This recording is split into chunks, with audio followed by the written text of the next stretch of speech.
Welcome, everybody, to The Reset. I'm Norman Guadagno, the CMO of Acoustic, and I am excited to be here today with my guest, Latane Conant, who is the CMO of 6 Cents. That's quite the tongue twister, CMO of 6 Cents. Hi, Norman. Welcome. How are you today? I'm great. Thanks for having me on. No, it's my absolute pleasure. It's real exciting to be able to talk to you.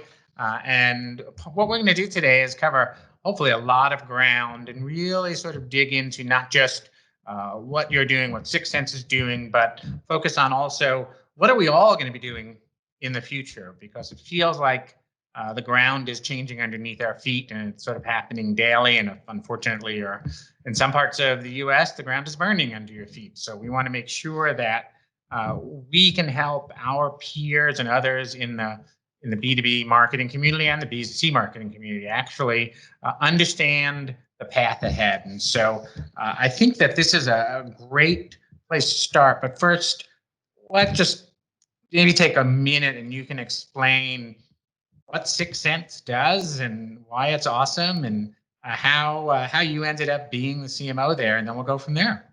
All right. Sounds good. So 6 Cents is an account-based orchestration platform.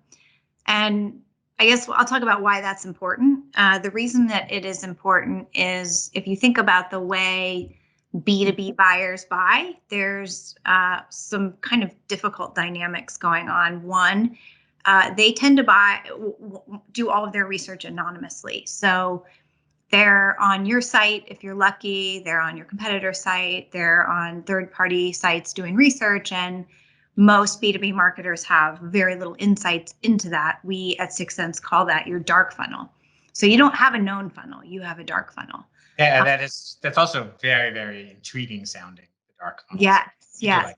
We are intriguing. The other thing about the dark funnel is it's not just one person typically involved in a buying decision. It's usually multiple people, 3, 5. If you talk to Gartner, it's 9.6. I don't know what the 0.6 is, but there's a lot of people involved in a B2B buying decision, and they're doing all this research anonymously. And most of our systems have been set up for a lead or one contact, which is really not the dynamics of how B2B buyers buy.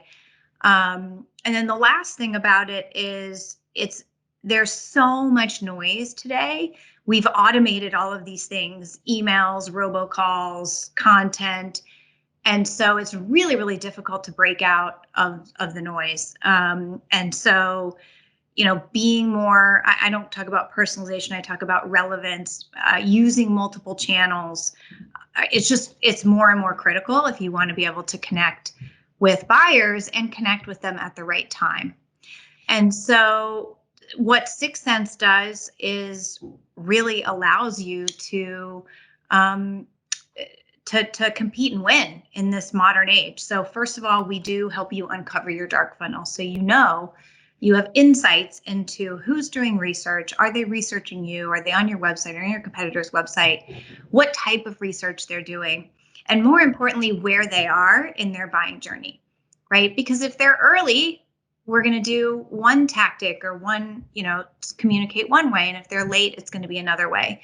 And that's how we think as marketers. We had no way before to be able to orchestrate those complex journeys and truly understand where buyers were in their journey. So you kind of put those two things together, and then you enable marketing and sales team to work together to surround the entire buying team. So it's not just a lead or a contact, it's really a qualified account.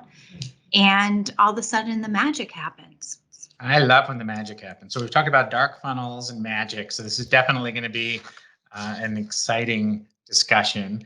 I will say we use 6 Cents at my previous company, and so I know all about the dark funnel and signals, and we learned a lot from it. And it is critical when as we also sell to B2B buyers to understand where they are and figure out who's that 0.6 is. I have a theory on who the 0.6 is. Okay, good.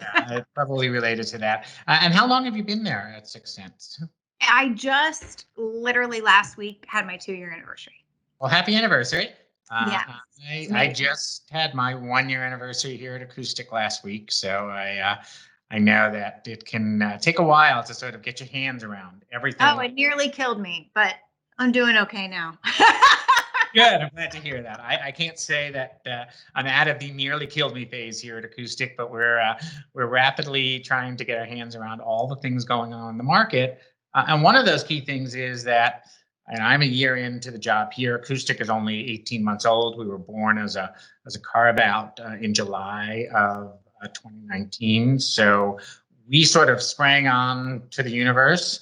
I joined, and then 6 months later, we all went into lockdown around the world, and everything's been changing ever since. And I think that's sort of where we originated this series, and the ebook that I've been writing and publishing, and we'll talk a little later about your new book as well, which is feels like this is more than just a blip. Feels like there are some things that are going to fundamentally change in how people buy, live, work, think, do, coming out of months and months of lockdown and pandemic and economic challenges and all the other things going on, and how we think is changing, not just as business people, but I want to posit that even as humans, the way in which we relate to one another is undergoing some change. And I'm curious from your point of view, maybe at the top level, what have been some big things that have jumped out over the past 6, 9 months for you, as you've adapted to working and as you've adapted to marketing in this new world? So I want to talk about, I guess, let me talk about three things. So first off, when everything went cuckoo bananas, of course, I'm a kind of a spaz anyway. So, and I always assume the worst. So you're getting this, your message has to change. You can't have any automated emails. You can't do prospecting. And every day on LinkedIn, some poor little BDR is getting blown up for, trying to do their job and trying to prospect. And I have the BDRs. And so I'm just like, oh my God. Ah. So I'm running around and we pull everyone together and we're like, okay, we have to sell with empathy. We can't do any cold calls, and we can't have automated emails. And then all of a sudden we looked at each other and we said, well, wait a second. That's been our philosophy anyway.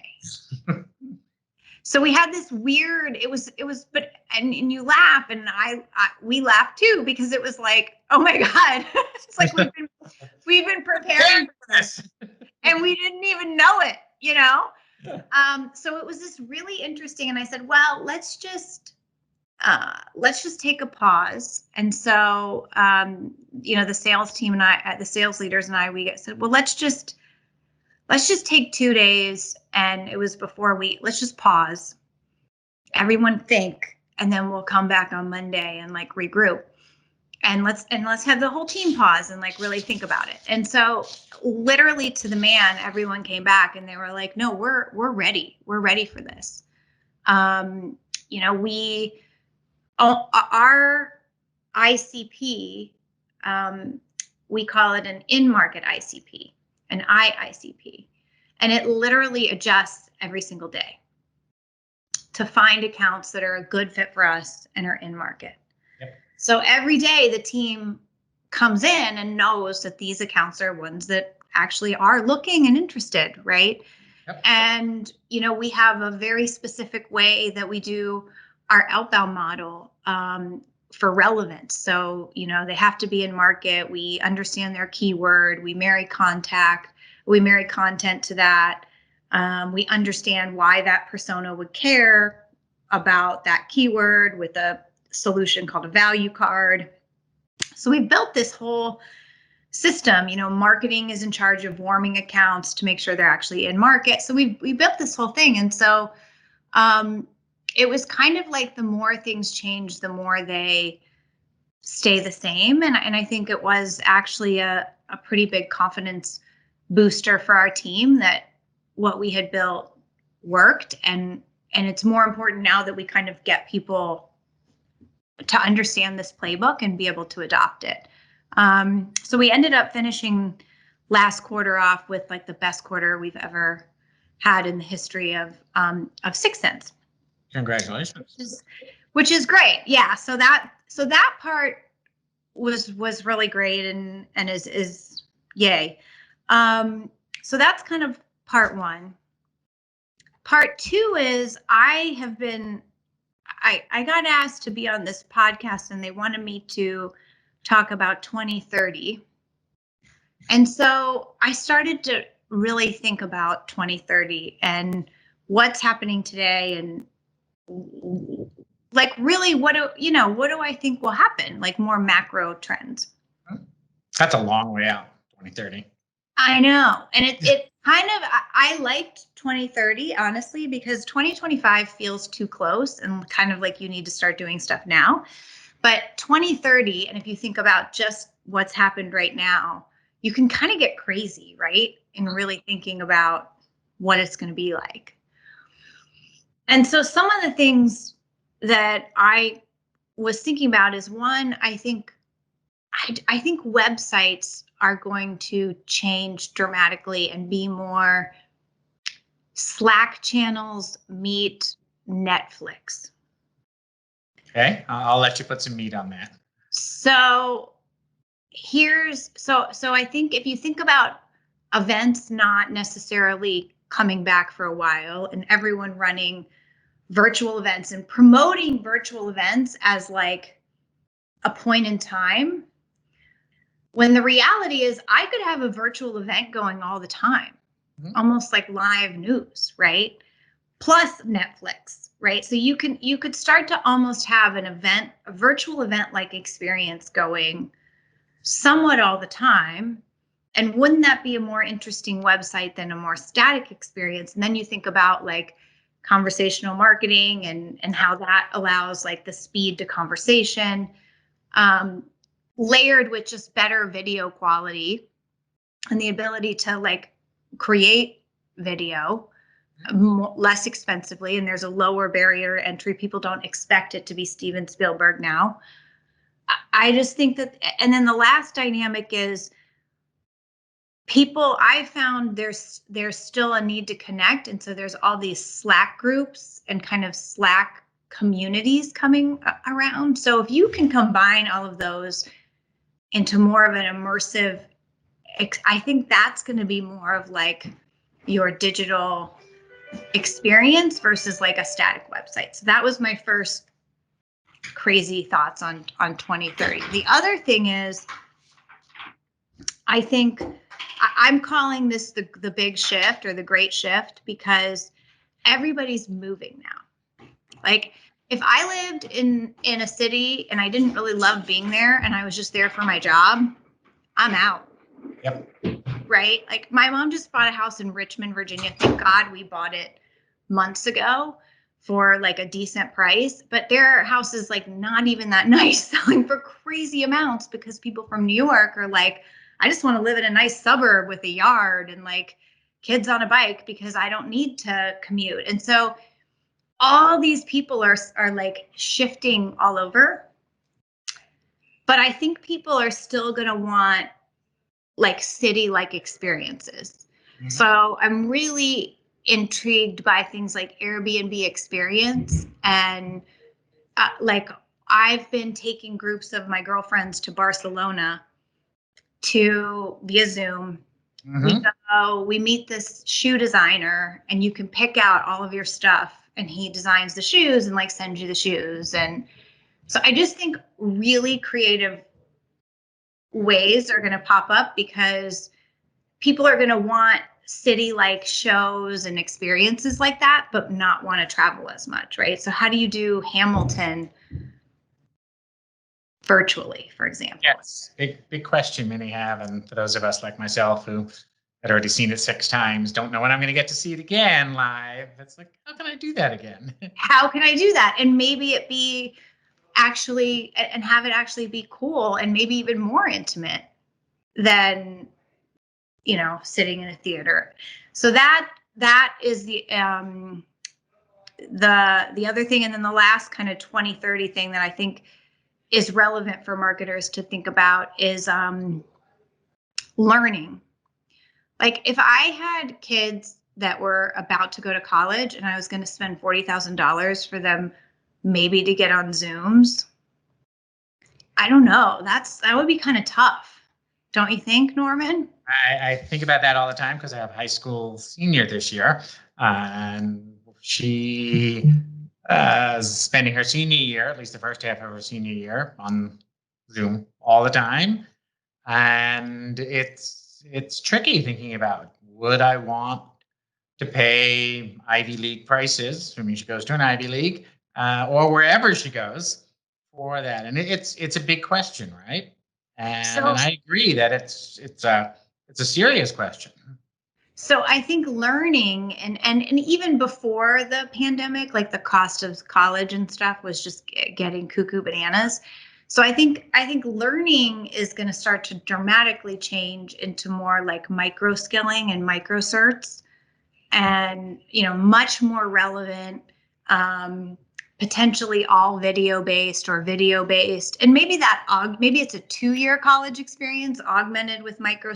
I don't know, but the reason I bring all of these up is as a marketer that I'm thinking about that. I'm thinking about, okay, how do I make my digital experience much more immersive, and there are things I can start to do now, right? To build that relevance and to build community and have it Slack channel meets Netflix, meets digital experience. I'm thinking about that.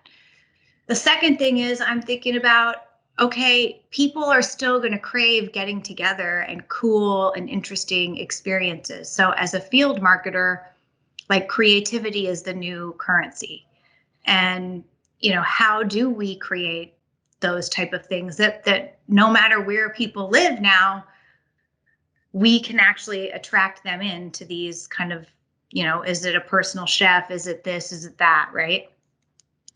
And then the last one, our marketing team is partnering really closely with our head of learning, because I think that people hate to be sold, but they love to learn.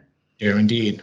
And so how are we building our own micro certs and doing it in a cool, interesting way, so that we can provide education to future marketers, or whoever your persona is. But what a great it's a huge need, and like what a great opportunity for companies to start to fill some of that educational void.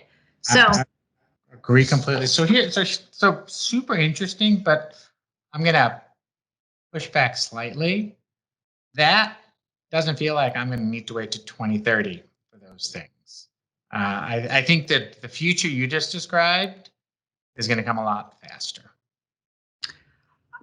great. But think about when most marketers are just getting email automation systems put in. Like, I think you have to think about the kind of buying those things because I happen to sell that. So, but you're right. Like, so think about think about the sophistication across the board of B2B marketers. And maybe for the really sophisticated, they're like, whatever, I'm already doing that. Right. But on the spectrum. So how do you see the market? Because I think this is an interesting point for folks like us who are B2B marketers and we sell to B2B marketers. Like, I look on the market as really bimodal, in that there's some really high end, maybe even trimodal, right? There's a bunch of people doing really innovative high end stuff. There's a bunch of people that are so far behind that I don't know when they're going to get caught up. And then there's a big middle group that sort of doing a little bit in the future, a little bit in the past. It doesn't feel like a normal distribution to me with some outliers. It feels like there's bubbles on those ends, even if there's a bunch of folks in the middle. How does it feel to you? I would say pretty accurate. You have like the high tech, marketers in highly competitive markets like this, anything security, right? Like you have those that are just off the charts savvy, like could build their own MarTech stack, right? Like very, very, technically, literally code a product, right? Very savvy in using data and using AI and doing various things. And then again, I think you have your middle of the roaders that are starting to see the need to evolve to account based, and and they're like embarking on their journey now. And then I think the people that are really, really behind, I don't know if they will stay in marketing. I mean, I don't know. It's Yeah, kind of this could leave them behind, this transformation. And I'm curious because you have a sales background as well, and you've been very public about making sure there's a tight alignment between sales and marketing. I'm the same way. I work exceptionally closely with the sales team. We consider ourselves one team. But there's a lot of sellers who are also rooted in old-fashioned ways of doing things. And how do you view that? And that sort of segues also into the book that you recently published, and how that speaks to no forms, no spam, no cold calls. Right? You're sort of making a very clear statement there that there's some big no's going forward. How do all these things come together in your mind? And is sales lagging behind marketing and being able to deliver the right level of experience, or what's going on? no. I mean, here's the thing: like data and insights don't lie. And I think that when marketing and sales have problems is when I have an opinion about why things aren't working, and the head of sales has an opinion about why things aren't working, and neither one of them, there could be some maybe rightness to them, but they're not really seeped in data. And I call it like management by sound bites. So I heard about an opportunity where an AE didn't follow up, and so none of the opportunities are getting followed up on, and blah, blah, blah, blah, right? And, he heard about a lead that got passed that was horrible. It was the worst company ever. So every lead is terrible, right? And so, and the reality is the data sees a pattern and can tell you, okay, yeah, actually we back tested, this algorithm that predicts, that these are the accounts that get worked. And you know what? 90% of the time it's right. So yes, there are going to be 10%, and you tend to bias towards the negative, right? So, and that's just our brains. So as humans, we bias towards the negative. And so understanding the AI and the math behind it and being able to say, well, statistically speaking, we're going to win 90% of the time if we do this. Those are probably good odds. So let's not get biased to the 10. And what do we do with the 10? But make sure that we're optimized on the 90. So the faster you get to, that level of clarity in the picture, then it's just about winning. And, salespeople just want to win. And they're very easy to understand. They want to win, want to make money, they want to optimize their time. The only resource they have is their time. Yep.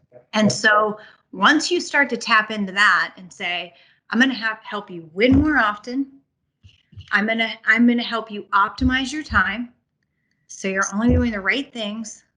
I'm going to help you make money, and we're doing this together. Like it's not that hard. It's not supposed to be. It often is, but it's not supposed to be. And I think I also am very open about, there are things that I do that you don't necessarily need to understand. and I'm on a different, like my objectives are 2, 3, 4 quarters out, potentially. Like the investments and the bets that I'm making are on a different horizon. And so just helping folks understand that, and then having a ton of transparency and what we did and why we did it, and being okay to kill stuff. Like it's okay to say something didn't work. All the time. It's like the faster you can acknowledge that and just move on, the better you're going to be, because that's so seems so simple, but sometimes so hard because people become attached to things. They become attached to ideas versus becoming attached to the outcomes they're trying to drive. Yeah. We kind Focus of on have the a cool outcomes. opportunity though. I mean, it's kind of awesome right now because I think you talk about attachments. A lot of the things people were attached to were these big trade shows or the golf outing or the this or the that no one really knew, but felt like if it worked that great, but we felt like we had to be there. And so we have a little bit of a clean slate, which I find super exciting, honestly. I do as well, because I've tried for years to find real data to support that golf outing had any impact whatsoever. And I've never been able to find that data. And I've never been able to say, oh, yes, that really did right there. It's anecdotal. And it's not that there's not a place for anecdotal perspective. No, but it doesn't need to be a marketing supported. No, you have, I mean, that's the other thing as I tell my sales teams, like, you have an Amex, you have a manager, you know how to use Google and Open Table or whatever. Like, it doesn't all have to be, if you think it's the right thing to do to take this person and go do it, like, great. Just talk to yeah. Right. But if you want marketing to do things at scale and repeatable, and now you're right that we do have a little bit of a clean slate. And I know, we're a young company, we're still forming our processes, and we sort of got dropped right in the middle of a pandemic. But we pivoted, for example, to run our sales and marketing kickoff event completely virtually. Yeah. Big sort of, hotel, blah, blah, blah planned. We pivoted and we recreated it, and we did it for 1/5 or less the price of what we were going to spend. And it turned out to be terrific because we could reinvent everything, including, why do we have to have 6-hour blocks of material? Why can't we have 90 minutes and a break so people can go back to making their calls, and then another 90 minutes and then another break? And why can't we have musical interludes online, and all of the things that, when you're given a clean slate, you can do whatever you want and you can focus on the right outcome? And that was an opportunity for us as a sales and marketing organization to say, hey, this works for us. Would we like to do a live event at some point in the future? Sure, because many of us have never even met each other in person. But this really delivered a tremendous amount of value for everybody. And they felt that they could learn and still do their job all day long, which was even better for everyone. Yeah. I mean, I meant, like, you're kind of hitting on my heartstrings because field kickoff or sales kickoff is literally my favorite week of the year. So I hope we get back to that in person at some point. But yeah. Yeah, right. When? So, and what will the expectations be? Frankly, I could imagine wanting to be able to do that sort of kickoff with far more time spent on the high touch interpersonal than on the, okay, let's get in a room and learn the latest XYZ, because we can do that online now. Right. So it causes you to completely reconceptualize what that live event would be, and like, wow, can we go deeper with each other? Can we build even stronger connection because we know we can handle the sort of rote sales enablement and learning online? We can do even more exciting things in person. Absolutely. Absolutely. So I mean, I love those events too. So I'm looking forward to it next year or the year after, as we go forward. So I know we're going to be running short on time here, and you've been more than generous with your time. Let me ask you for the sort of, we talked about 2030, but thinking about marketers out there right now in late 2020 who are planning their next 12 to 18 months, what are the 2 or 3 biggest things you think marketers need to be thinking about and to do? Well, hopefully they'll get my book, or because I lay out a lot. I basically lay out what I think is the playbook for modern marketing. And it's a shift in mentality, which puts the prospect as really the North Star and the experience that you deliver to them. I talk about different measures. So really rethinking the notion of an MQL, and the fact that I think an MQL is either too early or too late, and there is a sweet spot that you can identify when an account is in market. And so again, and that goes back to the sales and marketing alignment and AI and it being back tested and everyone just knowing that is our commercial opportunity right now. And let's be on the same page with how we work that. So I talk a lot about that. I talk about personalizing for relevance and adding value. So just because I went to UVA and you've looked on my LinkedIn, it's not bad. It's better than no personalization, but really I'm just trying to do my job. And from a B2B perspective, how do you personalize for where I am in my journey, what my role, what I'm trying to do, the keywords I'm researching. So we talk a lot about how to set those systems up. And, we talk about the next, I think account-based marketing came out with a bang and was great. But I also think that it set some marketers up for failure. And I talk about my own failures, which I've had a ton. And, first of all, account-based makes it feel like it has to be really, really high touch.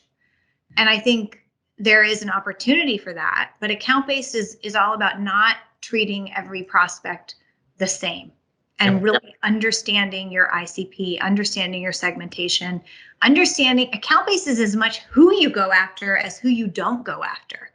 And so I coach a lot about that. Like, what's your DQ process? How do you, in a nice way, not spend time and energy? And because I think we focus too much on the, send them 5 bottles of champagne and eventually they'll listen to us if we just keep sending them things. Send them a mug every week. And I love direct mail. Don't get me wrong. I have both Alice and Sendoso. I think they're great. And there's a place for that. But we just got a little crazy with it. And then the other thing is we talk about aligning with sales, meaning going to sales and asking them the accounts to focus on. They don't know. They don't know the accounts to focus on.